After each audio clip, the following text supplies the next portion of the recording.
Good morning. Let's see. Make sure I've got all of this going.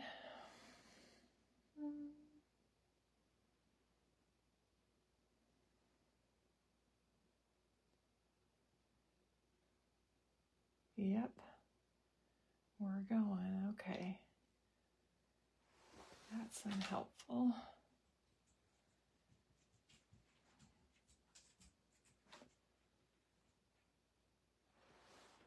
All right, we'll see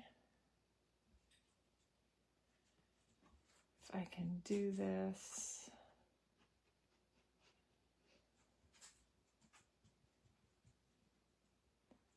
Hey, Patty. Good morning, Kim. All of you are still morning, I think. I'm earlier morning than you, but I think we're all still morning. Okay. All right. Trying to figure out a way. This may or may not work.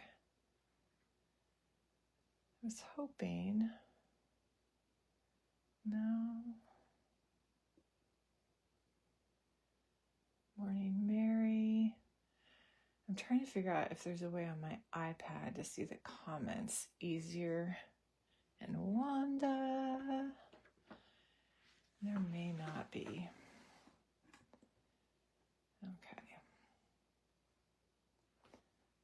So, while I'm getting up my laptop, which we'll see if it's even running today, we are going to be looking at an image from the Advent set almost 2 years ago now. So this is the 2022 Advent set.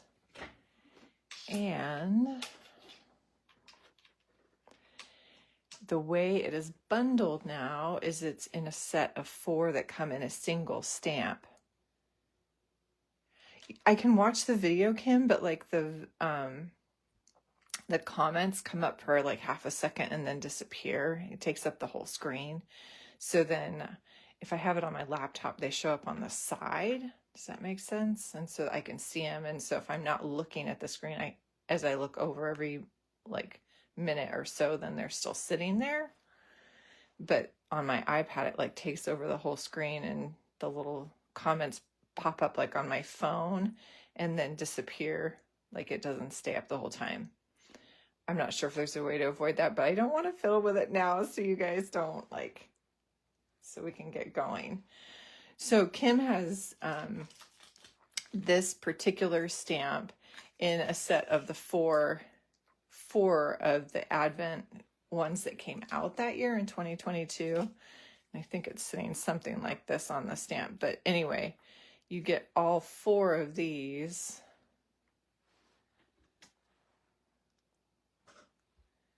In a single set. So I just wanted to let you guys know that now if you didn't get the Advent stamp for 2020, the particular stamp we're going to use today now comes in a larger set, and you get 3 or 4 of the little groups that came from the Advent set that year. And in fair warning, I am 6 a.m. in Alaska, and so I'm not fully awake. I'm working on it, but it's early. All right. And no, that's not happy with me. So we're going to make this work.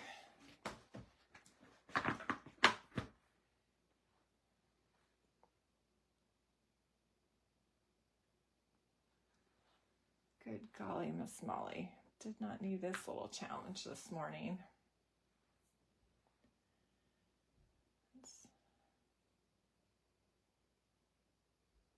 No, that's not the one I wanted. That one. Okay, this might work.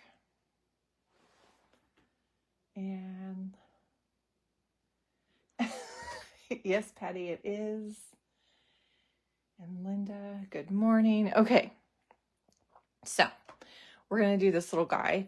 We're going to color up the mitten portion, which I know is not necessarily the exciting fun part, but we're going to make it exciting and fun this morning, because what we're going to do is we're going to talk about different ways to do knit, like cable knit. So I think some of you know, I've been doing Copic for a while and teaching Copic for a while. Good morning, Margaret. So one of the things I did a whole class on was clothing. And so one of the areas I actually spent some time on focusing on was doing knits, like sweaters and knit objects. So I'm going to show you kind of a rundown of different ways to do knit. We're going to make it a little mitten that's a knit mitten. And then we'll do one that we color, like the last one we'll color all the way through or something. We're kind of playing things by ear time this morning to see what we have time for to get through. So I'm going to show you the two I'm going to show you first are the easy route. All right. Good morning. Good morning.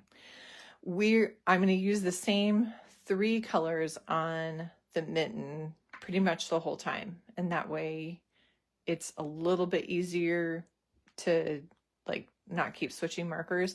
But the 3 I'm using are the B00, B02, and B04. Well, you are always welcome to stop by and say hi. All right. So the easiest way, one of the easiest ways to do knit is to start by just giving it texture that could be knit. It could be a lot of things. It could be more like a fleece or a woolen mitten, but it'll give it that texture and feel. So we would actually start by using the lightest marker and giving it kind of a good once over.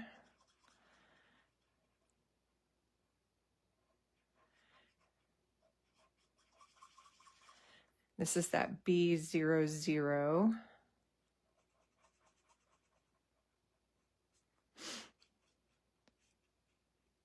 All right. And then instead of using flicks, if I was going to shade something, I'm going to use dots. So the B02, I'm going to come in and I'm going to do small dots. Now, most of the time, if you're doing a technique like this, you're going to have your marker completely vertical, which makes it almost impossible for you to see what I'm doing underneath my marker. But most of the time I would be doing this very straight up and down. I'm going to try to do it a little over to the side so you can see more what I'm doing. For this first layer, I am going to do the dots almost basically throughout the whole thing. And I'm not super concerned about the size of dots. This is not like trying to put freckles on a face where you're trying to do just the barely little tip top. This is more getting dots on the page. So it adds that initial round of texture. So it kind of looks like that. The next is that B04, and we're going to see if we don't feel like it gives it enough contrast, we will add a little more. But now I'm thinking about the shape. So think about a shape of a mitten, how it kind of wraps up and around your hand. So down around the bottom here and down around the bottom of the thumb, it's curling under the hand, so you know it's going to get darker as it goes away from light. So we're going to add more of this B04 down around that bottom edge, coming up, getting lighter, and kind of curl around the top there, but kind of almost like a crescent. And then that thumb interrupts this line, so it could be thicker kind of right in here. It doesn't need to get narrow. or we can even kind of push out across where it goes down around in between the thumb and the rest of the hand. But then we've also got this darker as it comes around the thumb. Now, unlike flicks, where if we flick and it gets lighter at that tip, we have to manipulate that where our dots get further apart as we go away from that edge. So at this edge, they're tighter together, and I can even go back and add a second or third layer of little dots. Or I just keep them really tight together and then they get further apart. So off to the side, you can kind of see they'd be tight.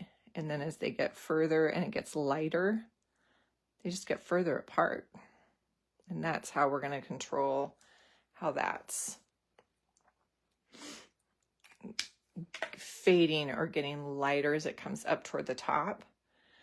I love dotting too, Kim. It's actually, that was one of the things I taught in high school art, is we do like a stippling. And so everything was done in ink and dots. The kids like it and hate it. It takes long amounts of time, but super, super effective. So, all right. So this is what that looks like, and we can leave it there. Obviously, we've already got a texture going. It can be as simple as that. We can do one or two other things to take it further. Okay, so one is actually now to come back with a colorless blender. This, again, this is where you guys get that.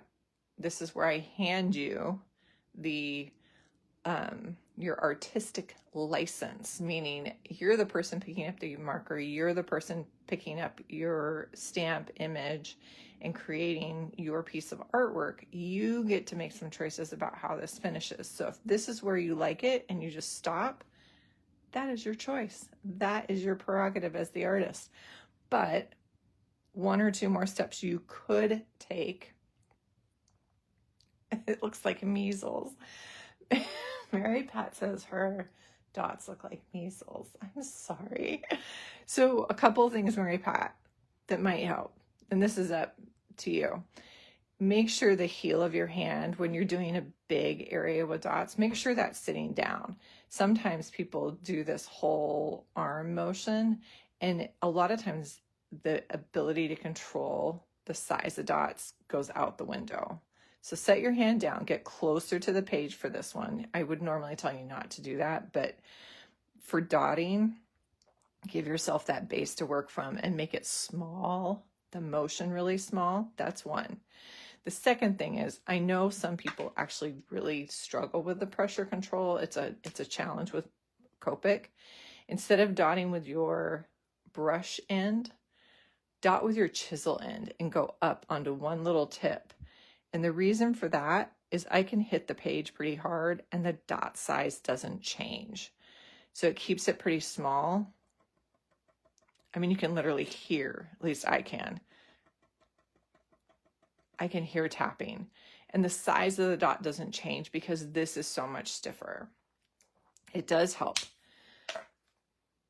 The last thing is you could do the next steps that I'm going to do, and it helps soften the look of the dots, and it makes a big difference for a lot of people. So one thing you can do is you can take a colorless blender and you can go into the area where it's going to be lighter, where you want it to be lighter, and you can come back in and add dots with your colorless blender. Now the challenge with this is you do have to sit. You're not just dotting like you did with the other markers. You have to kind of sit on top of it and hold. Now, this is going to be hard to see, but what it does is it pushes. Remember, we're pushing the ink. We're not blending it per se. You're pushing it away from that source. So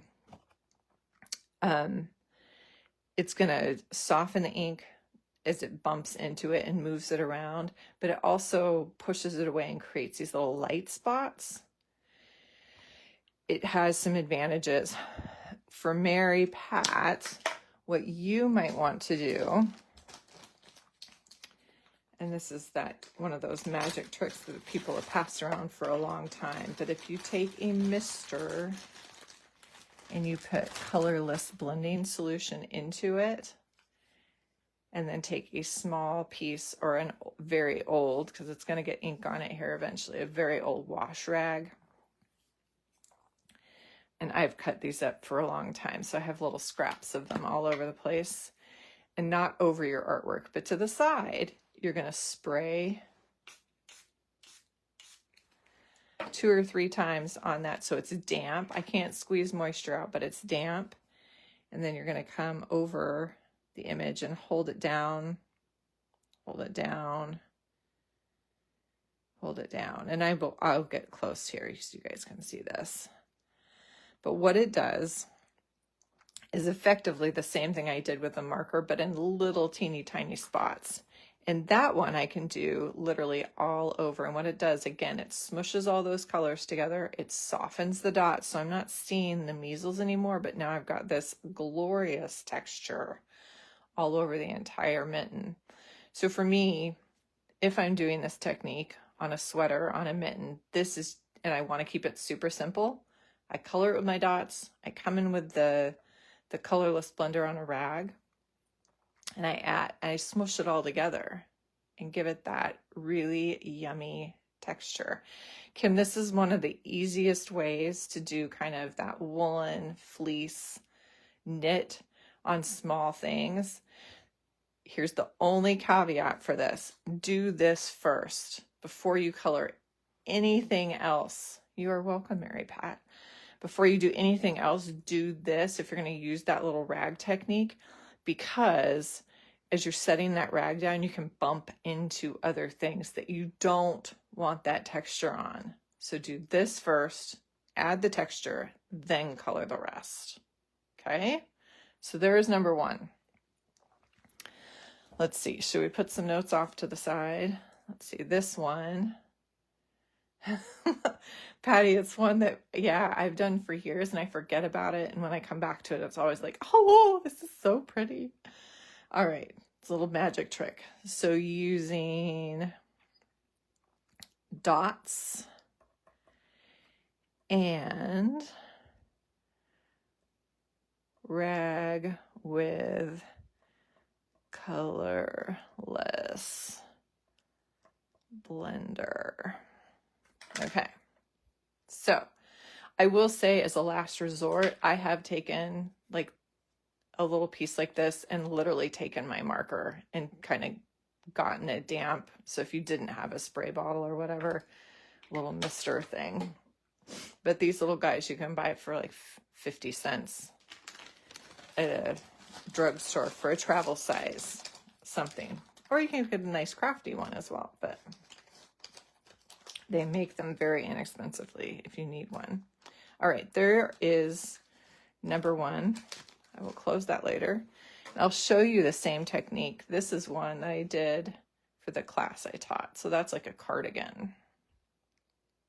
All right, throwing those in so you guys see it on something else. So number 2, same thing. Let's keep it fairly simple, but this one has a little more thought involved. We are going to color this up with the starting 2 colors. So B00, and we're filling it in again. We're going to do a lot of this.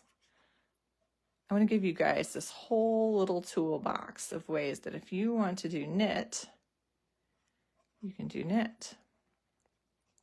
And it goes from simple to more difficult. Is that fair? I think it's fair. I'm going to say fair.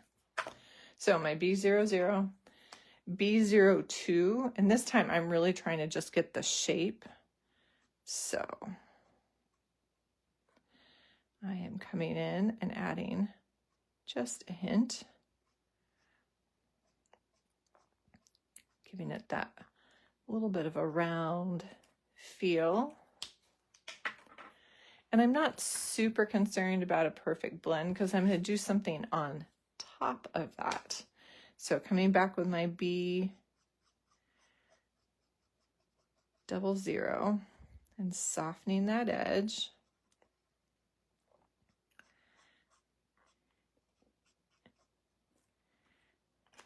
Now, I picked the colors I'm using today because I know these are ones that blend fairly easily so that it goes very fast. But remember, I do this a lot, or have done it a lot. So I know that looked like fast and super easy. It should. All right, so the next thing we're going to do, I'm stalling because I'm letting this dry a little bit, is we're going to add texture on top of that. But we're not really adding texture. A lot of times what we see on mittens or sweaters, especially in the winter, is that distinct design, like a Nordic sweater that has like the little patterns on it. I think even on the, for this particular image, it has like a snowflake. Like when you get the stamp set, it has them all colored up, and it has like a little snowflake design on the mitten. And that's the fun part. The mitten's big enough that we can kind of play with it. So we are going to pick, I'm going to pick a darker blue, or maybe even a green. What if we did a green? And we picked. The problem with Copic, this is one of the challenges with Copic, is we have, remember that the color is transparent. So when I color on top of a color, we can kind of see what's underneath it. So I can't literally come back in and do like pink or a lighter color. I'm looking at doing darker colors. So the two greens, we could do that. But here's a challenge. I have to kind of think of what my pattern's going to be. And this is what I should have done yesterday so that I was prepared completely for today. So now I'm testing it so you guys can kind of see the process. So if I know I want to put a little design on here, and it doesn't have to be complicated, it can be something really, really simple. So let's think about this. What if it had two little rows of a lighter green, and then it had, oh, if I'd done,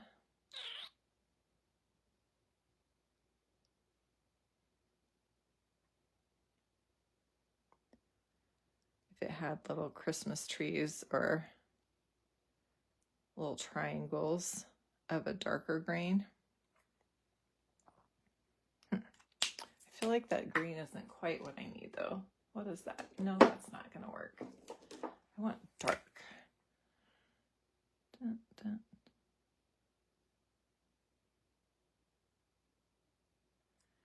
Okay. What other color would work on there? It's really the question here, right?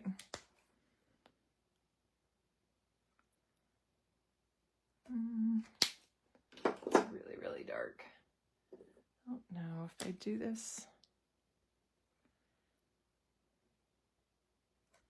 Can you tell I'm stalling? Having trouble here. Okay, that'll actually be kind of cool. Okay, so we're gonna do,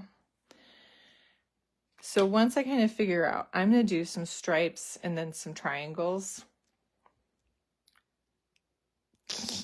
Oh, this one, the sparkles. See, now you could add, if you wanted it to be a sequin mitten, you could add some touches of white, some little dots, and make it look like sequins, Kim. It's kind of fun.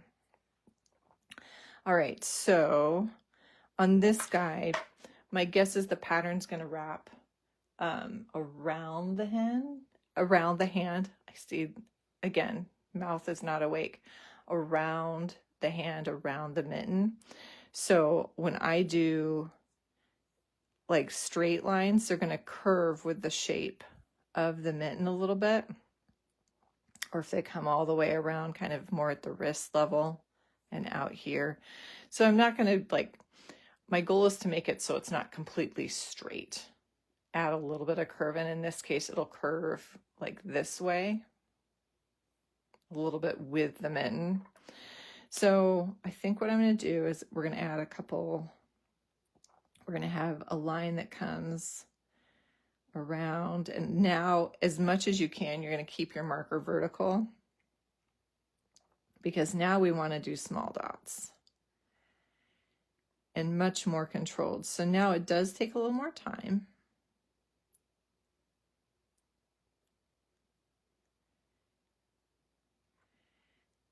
Let's see, and we're going to do another group of these little guys, and this will have a little more curve because it comes up around that thumb and around. And it doesn't have to be completely straight. It's fabric, remember? So if anything, it shouldn't be. We definitely don't want to use a ruler on this.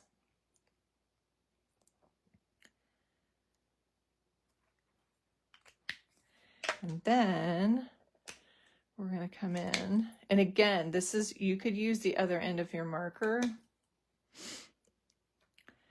but I'm going to have some little triangles that come out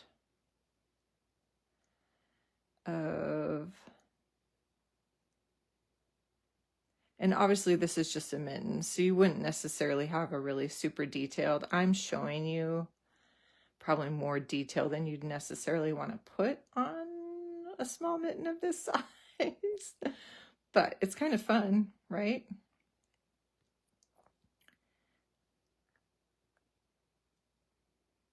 Dun, dun, dun, dun, dot, dot, dot, dot, dot, dot, dot, dot.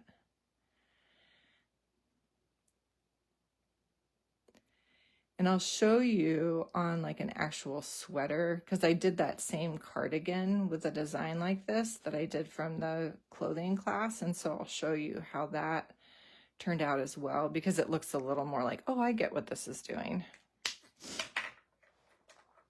All right, and then let's see. What if,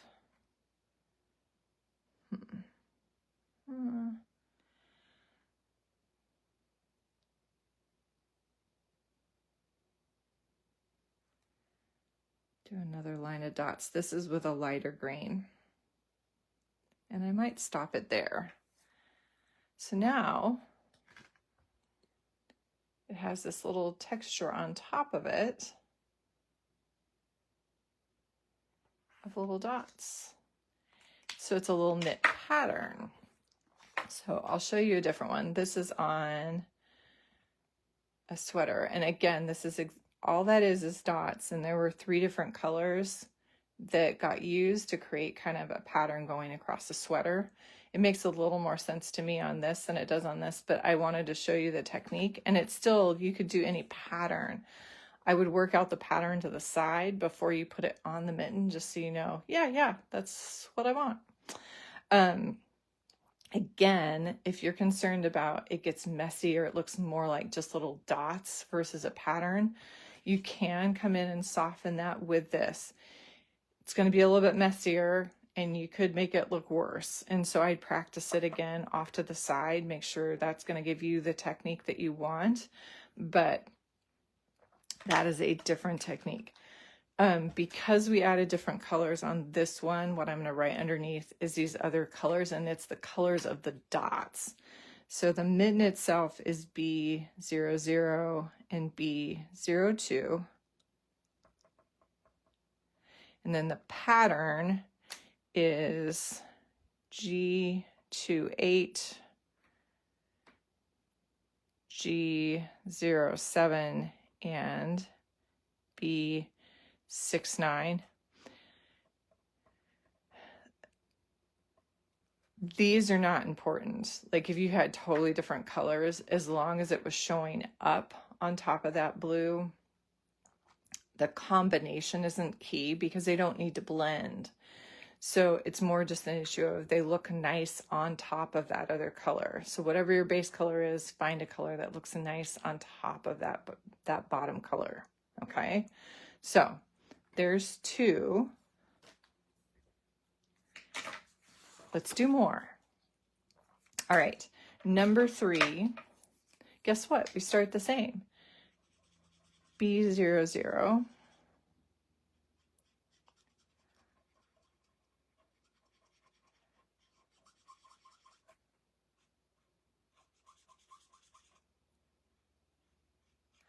I feel like with that second technique, when I do like a pattern like that, the planning takes more time than the doing.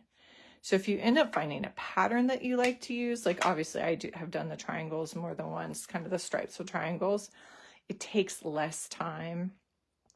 But figuring out which colors to use kind of off to the side and figuring out the pattern you want, that takes more time than the actual doing, if that makes sense. So we're doing this starter to this almost identical to what we just did. I'm giving a little bit of shape to the mitten first before I add any texture on top of it.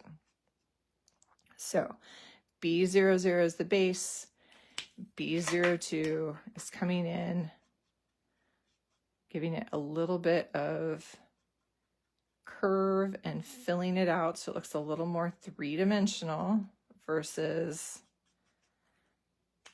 flat. All right. Then again, I'm going to pause just a second because I don't necessarily want to go wet on wet. We're going to add a little bit of texture now, and this is the easy version of truly adding more like a cable net texture or look to it. So I'm going to take that B04, or you could go kind of one up from that, which I think B05 or B06, 06. If I need that, I could use that, but I think for this particular, we can use the B04. So think about how knit works. So typically you've got these stripes, right, where all those little stitches line up. So the easiest way to make it look like a true cable knit is truly just to do that striping, or how that cable would run. So again, we're going to go way up on the tip of our marker. I'm going to work a little off to the side so you can kind of see, but my goal is to run the direction that the knit would probably run. So for my guess, it's probably going to run the length, because those stitches would be kind of running along the length of the mitten versus around the mitten, because we want it to stretch out this way, right? So yeah, in my head, that's making sense. So I'm going to stay way up, and I can come from both directions. For most people, and some, yeah, my hand's not wanting to work coming right to left, but I want to go kind of the whole as far as I can. And this does not need to be, it's not like flicking for hair. Let me get you close so you can kind of see what I just did. This is not flicking like hair. It's almost more look like what I would do for wood grain, but I'm trying to keep them fairly in line. They're not going to be perfect. They might accidentally bump into each other, but I'm going to do my best not to let them do that. Some of them might kind of skitter and break, meaning there's little gaps in them. And that's okay.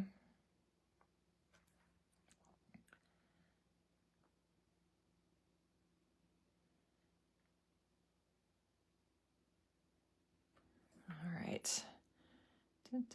Ooh, that looks like it's gonna. So I don't know if you noticed, my marker was getting, so it looked really, really wet. My concern is it's about to blob on me because I'm going so slow. So I'm taking the other cap off to help the airflow through the marker, so it'll just,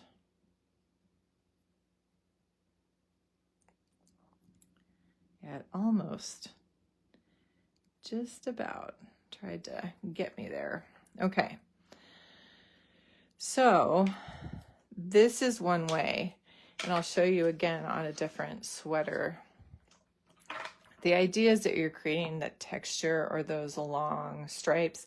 This is probably my least favorite way to do knit. It just gives you, it's giving you one more route to do it that's fairly quick and simple, but to add that texture of a cable knit, you could go back in and reinforce the shape if you wanted to on top. You'll lose a little bit of that striping, but you can do that. You can soften it by going over with the lightest color, one wash, okay? And that will soften those stripes. So take a look, and what I'll do is I'll do that up here. Now it's not scrubbing, right? It's a quick wash. So I'm literally going to come over and hit everything once, kind of let it sit. If I feel like it doesn't blend as much as I want it to, I can come back and hit it a second time. And all it does is it makes those lines bleed a little bit. Yep. And it softens that. So I can do that over the entire mitten. Now, as I layer up that ink, what happens? I kind of lose that shading. So if I need to, I can come back in.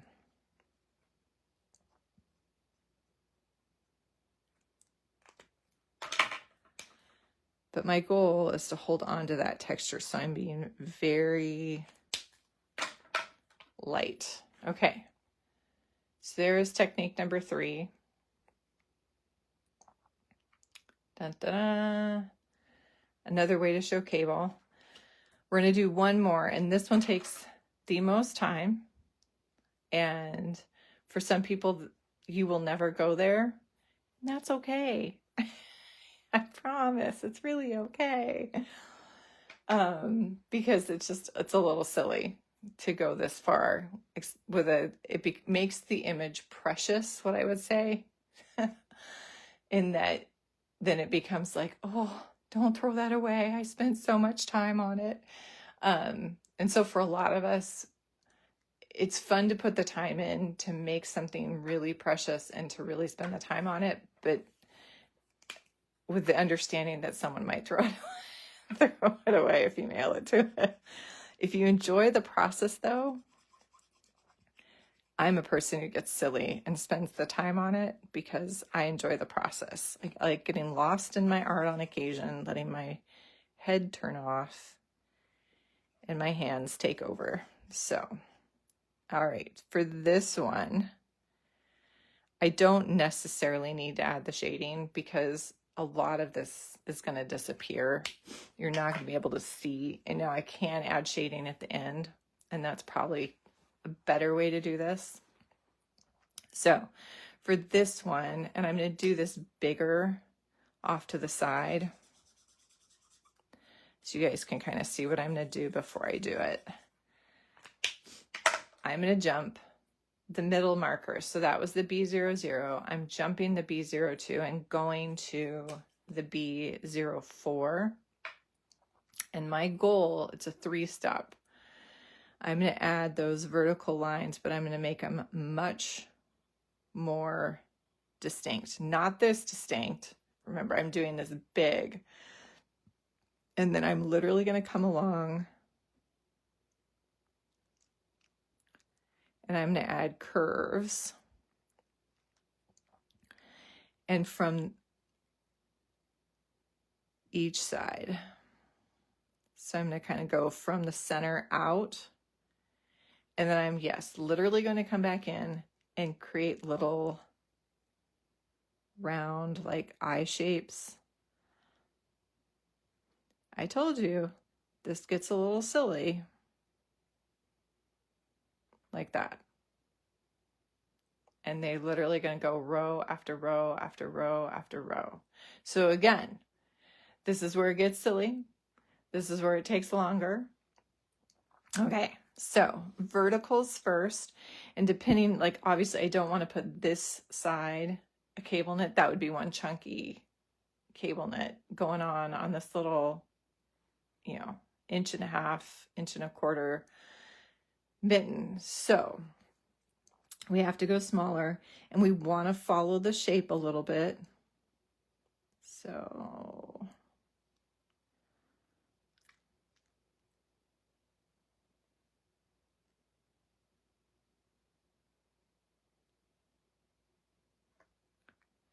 let's go kind of the length.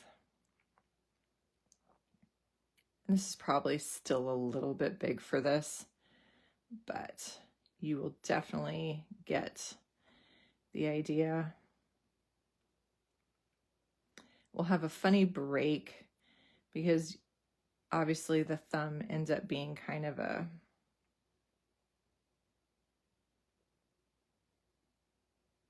okay. So then I am going to turn my mitten so I can kind of see, because I want it to run that vertical. So I'm going to do it from here. And then it goes out. So let's start at this guy right here. We're going to go out, out, out. And you can do this in whatever order you want. You can kind of fill them in as you go. So this guy is going to go this way. So see, these are at an angle kind of up to the right. And then the next row over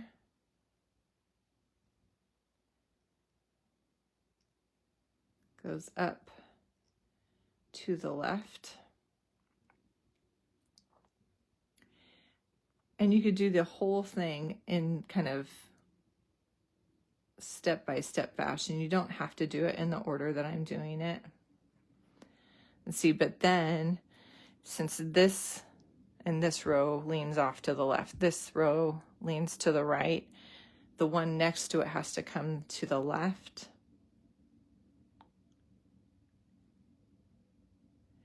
Don't believe me? Grab a sweater.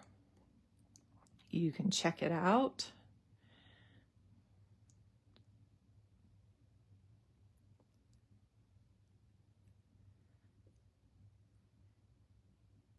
And again, you guys get to decide how much detail goes in there. But if you want to play around, oh, thank you, Kim. Kim is confirming. I'm not telling fibs.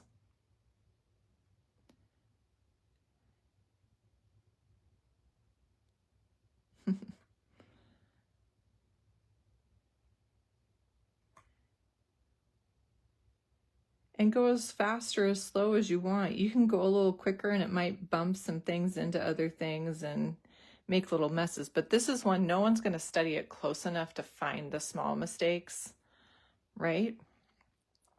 They're not going to realize that, oop, that row went the wrong way. It's leaning the wrong direction. Oops, we ran over. This one doesn't lean quite as much. They're not going to see those. They're going to see the overall general texture.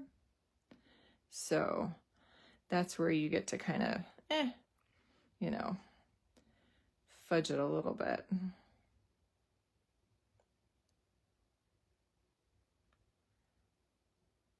This kind of wraps around underneath.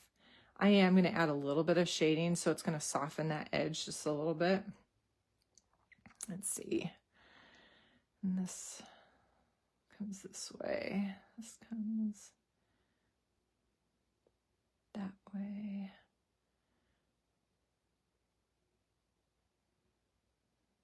And obviously on a mitten, there'd be a ton more rows because it would be smaller. So, but and then I am going to use the B02 and add a little bit. So it's going to soften that.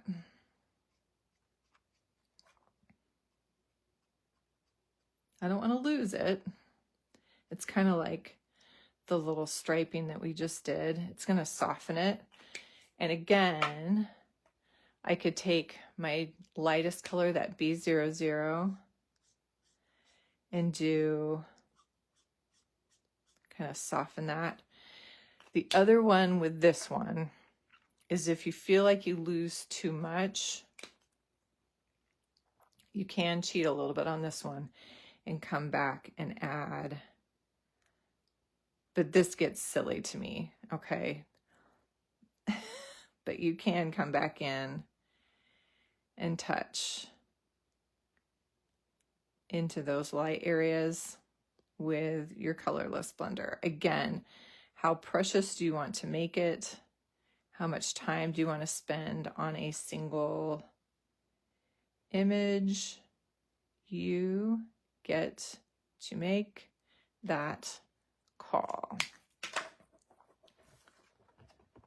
Cable knit, but now it looks like a knit mitten, which I think is kind of cool. Thanks, Kim. So, 4 options of how to do knit. And we have just enough time to finish one. So let's come over. I like all of these. Ooh, Kim, do you want to see what I was talking about with the white for the sequins? Can I find a white? Yes, yes I can.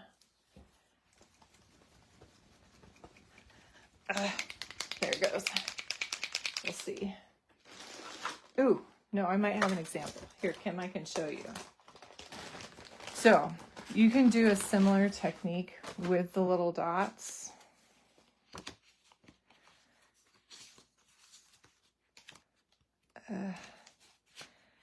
So I'm looking through like these sample, all of these ones I did for this clothing class. And I did one that specifically was as if it were sequins. Here we go. Yes. So Kim, it's the same dotting, but then with white.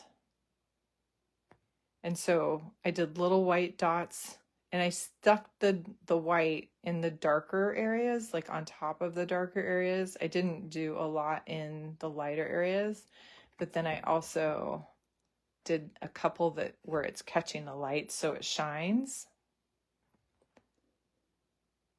Yep, so if you wanted to turn it into a sequin mitten, that would be an option.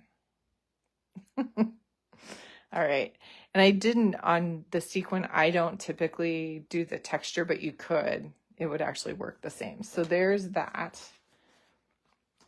If you wanted to add a whole different look to that. Okay, but so what I didn't do is we could make, you have an option on the cuff. It could be like a little fur cuff, or it could be a knit cuff. We're going to make it fur because that's going to be quicker. Hee hee. So I'm going to stick with 2 light cool grays. I've got a C1 and a C3. And I don't even need to do the whole thing. What I'm going to do is I'm going back to dots and adding, because I'm going to say it's white. So I don't even have to go all the way around. It might have a little bit kind of where the little hedgehog guy's hair is overlapping. Not hair, his little quills. So the C1 is going to go not over the entire thing, but through almost all of it, and be a little bit thicker where I want it darker. Okay. C3 is going to be barely, barely, barely. And then spread out pretty quickly.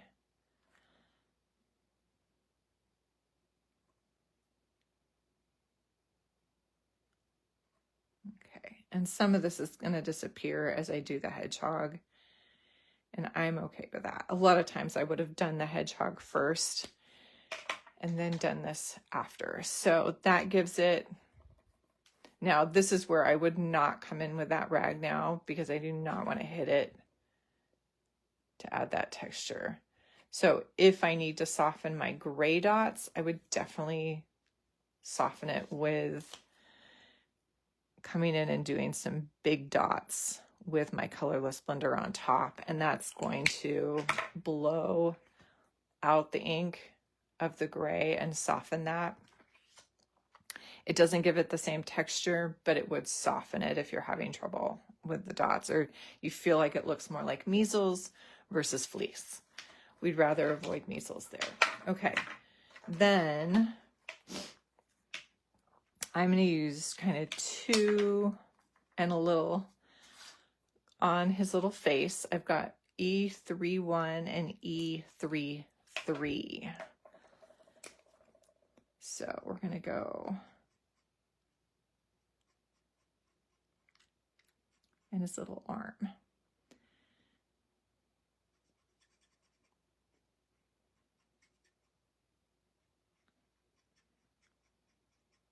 Okay. And E33, his little arm, just adding a little bit of shape.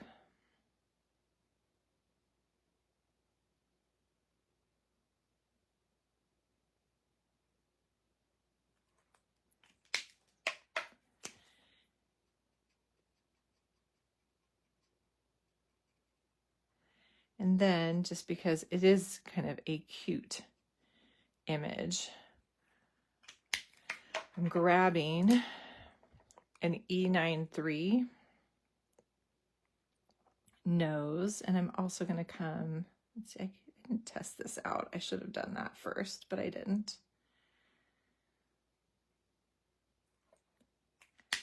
And add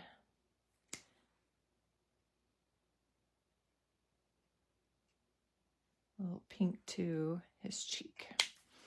Now, I will say that E93 is pushing at that E33, my darker one. So just you might want to do tip to tip instead. That might work better, but gives him a little rosy glow, or her a little rosy glow. For the quills,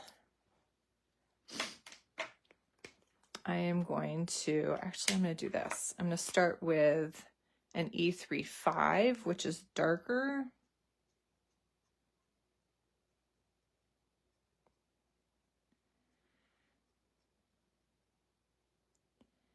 And I'm going to actually do one even darker. So this is more filling in than anything, the E35. It's not totally smooth. But then I'm going to use an E25, and I don't need to do many of these. But I'm going to come in and give it a couple little, is that dark enough? I'm thinking not. Because I want it to show at this point. Let's try. Yep.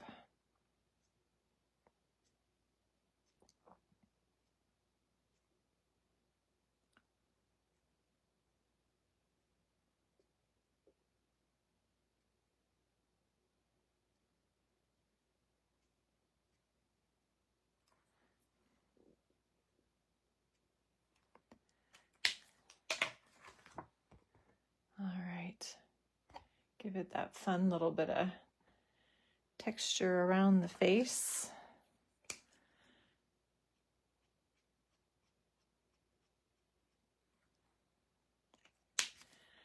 All righty.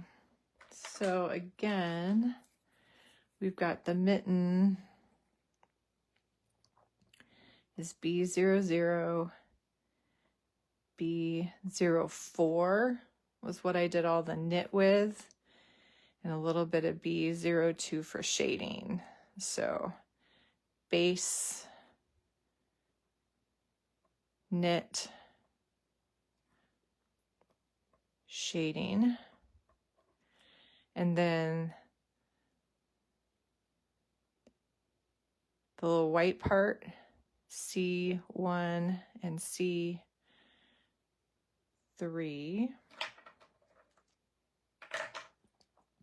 And then the hedgehog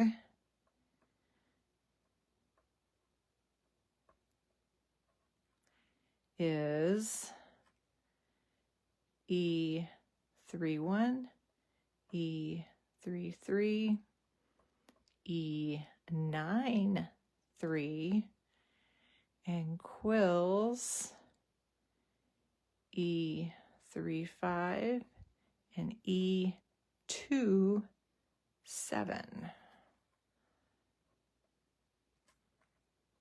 All right, so 4, thank you, Wanda, thank you, Kim, 4 routes for knit, simple dotting, but creating kind of a pattern or knit, and then using kind of the striping to create that look of a cable knit, and then going a little crazy and creating an actual cable knit. But 4 routes to do knit. And we're at 6:59 a.m. in Alaska. Depending where you are in the world, you may be different, or if you're coming back to this later, which I don't blame you.